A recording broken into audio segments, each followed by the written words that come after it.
கிறிஸ்துவுக்குள் பிரியமானவர்களே, நான் உன்னை பெரிய ஜாதியாக்கி உன்னை ஆசீர்வதித்து உன் பேரை பெருமைப்படுத்துவேன், நீ ஆசீர்வாதமாயிருப்பாய்.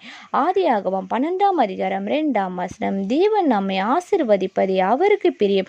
அவர் நம்மை ஒரு நாளும் கைவிடாத தேவனாய் இருக்கிறார். அவர் மேல் நம்பிக்கையாய் இருக்கிற ஜனங்கள் பாக்கியவான்கள். அவரை நோக்கி கூப்பிடுவதற்கு தேவன் சமீபமாய் இருக்கிறார். ஆம் பிரியமானவர், நீங்கள் எதிர்பார்த்து கொண்டு இருக்கிற ஆசீர்வாதங்கள் கர்த்தரால் வாய்க்கும். இழந்து போனதை ஆசீர்வாதத்தை கர்த்தர் இரட்டிப்பான நன்மையாய் தருவார். ஆபிரகாமை ஆசீர்வதித்த தேவன் உங்களையும் ஆசீர்வதிப்பாராக.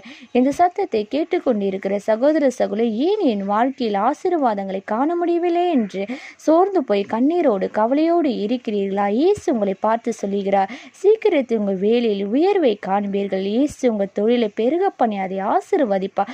வருமானத்தை பல மடங்கு ஆசீர்வதிப்பார். ஆபிரகாமை ஆசீர்வதித்து பெருக பண்ணின தேவன் உங்களையும் ஆசீர்வதித்து பெருக பண்ணி உங்கள் பேரை பெருமைப்படுத்துவார். தேங்க்யூ. God bless you.